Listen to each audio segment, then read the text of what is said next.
be talking about digital inclusion, which is a community project.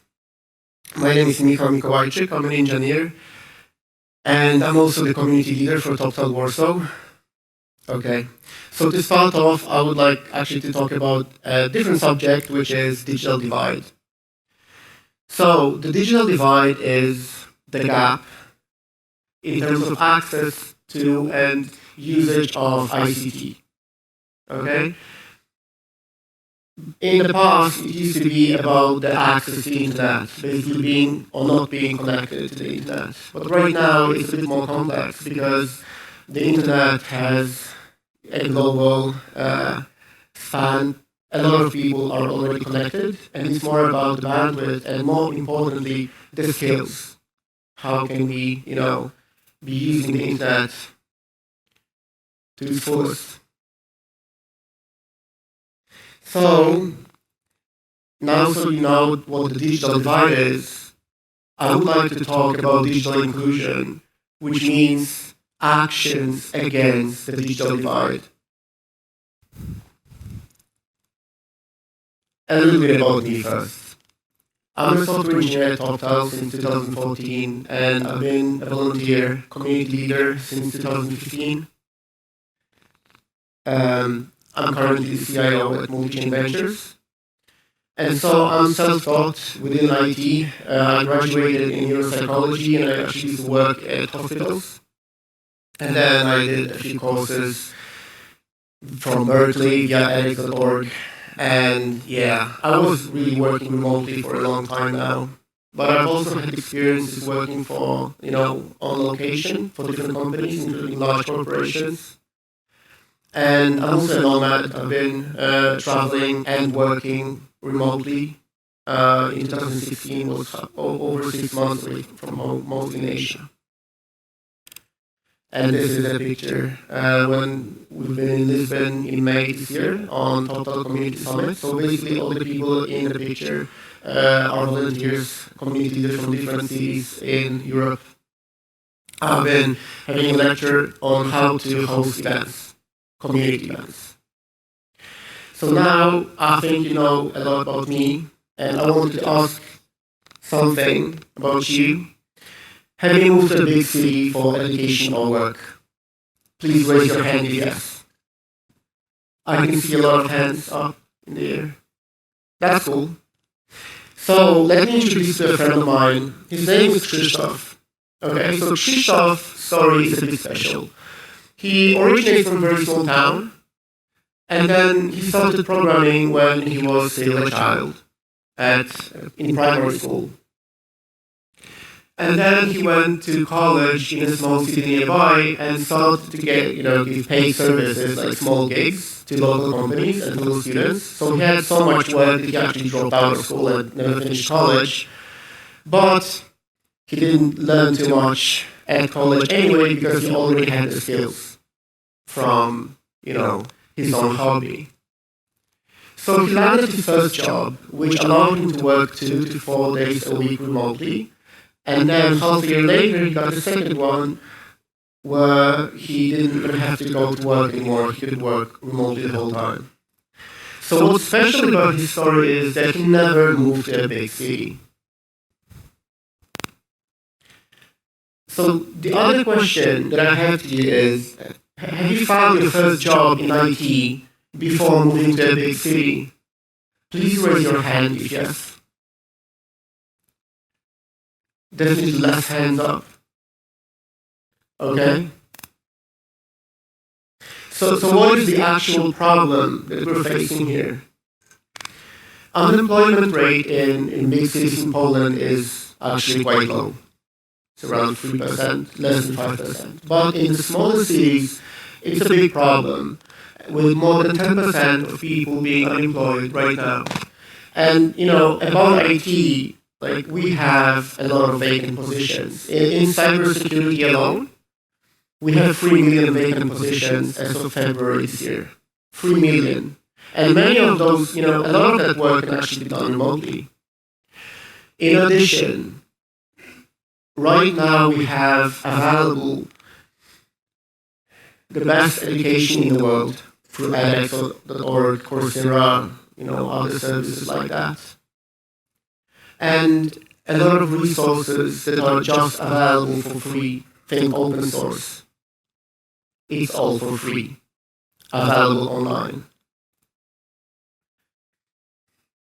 So we still see a major bias towards IT professionals, stemming from large cities and moving there for work and education.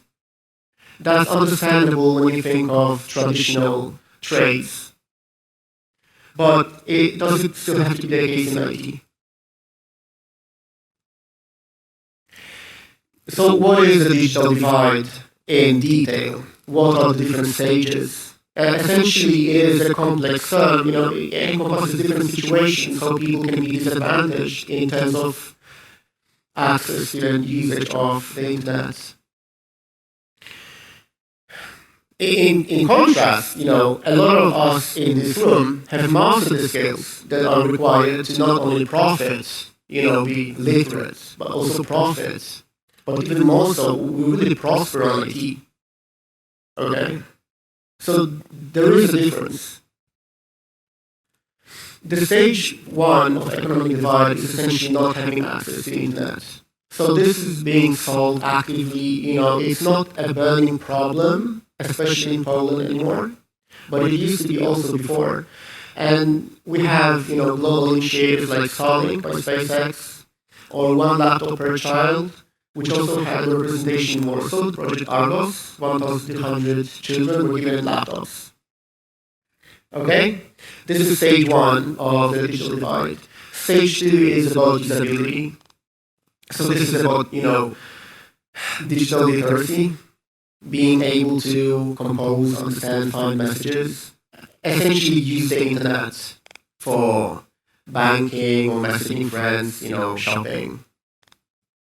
And then there are projects in Poland which target that problem, help seniors make the first steps in the internet. And there's the NGO, Miasta w Internecie, Cities in Internet, which is particularly active in the field. And then the third stage is the empowerment divide, which, this is about the application of internet. How can we use internet to learn new skills? Perform civic duties, find peers to share professional ideas with, participate in projects, or ultimately find a job. All of the above is accessible online, for people who are remote, and it's for free. And I think that's a major change, in how, at least myself, how I view the world.